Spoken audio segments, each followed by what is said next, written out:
নমস্কার বন্ধুরা, আজকে আমি নতুন একটি জব বিজ্ঞপ্তি আপডেটস নিয়ে তোমাদের সামনে চলে এসেছি। এখানে কারা কারা অ্যাপ্লাই করতে পারবেন, কত করে হবে আপনাদের স্যালারি, কি কোয়ালিফিকেশন লাগছে, সব কিছু আমি ডিটেলসে আলোচনা করব। তাই ভিডিওটি প্রথম থেকে শেষ অবধি অবশ্যই দেখবেন, আর ভালো লাগলে লাইক, কমেন্টস এবং সাবস্ক্রাইব করবেন। দেখুন বন্ধুরা, All India Institute of Medical Science রিভারেলি থেকে উত্তরপ্রদেশ রাজ্যে নার্সিংয়ে একটা ভ্যাকেন্সি বেরিয়েছে।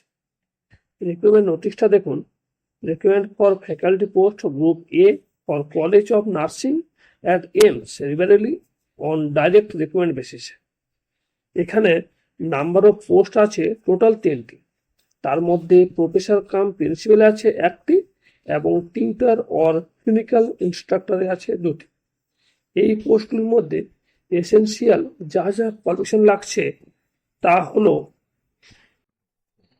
প্রফেসর কাম প্রিন্সিপালের জন্য নার্সিংয়ের ওপরে মাস্টার ডিগ্রি থাকতে হবে। 2 নম্বরে রেজিস্টার নার্স অর মিডওয়াইফ হতে হবে।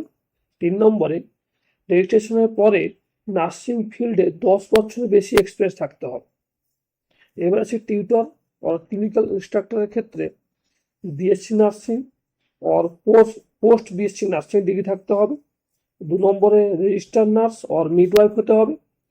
3 নম্বরে 3 বছরের টিচিং এক্সপিরিয়েন্স থাকতে হবে নার্সিংয়ের ওপরে।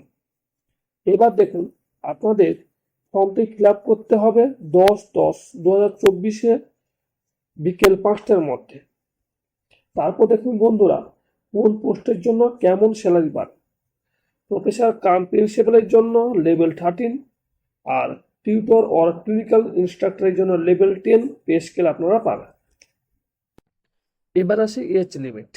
দেখুন, প্রফেসর কাম প্রিন্সিপালের জন্য আপনাদের বয়স হতে হবে 55 বছর বয়সের মধ্যে, আর টিউটর অর ক্লিনিক্যাল টিউটরের ক্ষেত্রে আপনাদের বয়স হতে হবে 35 বছর বয়সের মধ্যে। কিন্তু যারা ক্যাটাগরি আছেন তাদের ক্ষেত্রে আপনারা এজ রিডাকশন পাবেন। যেমন এসসি এসটি ক্ষেত্রে 5 বছর, ওবিসি ক্ষেত্রে 3 বছর, হ্যান্ডিক্যাপদের হচ্ছে 10 বছর, আর এক্স সার্ভিসম্যানদের ক্ষেত্রে 5 বছর। এইভাবে আপনারা ক্যাটাগরি যাদের আছে তাদের এজ রিডাকশন পাবেন।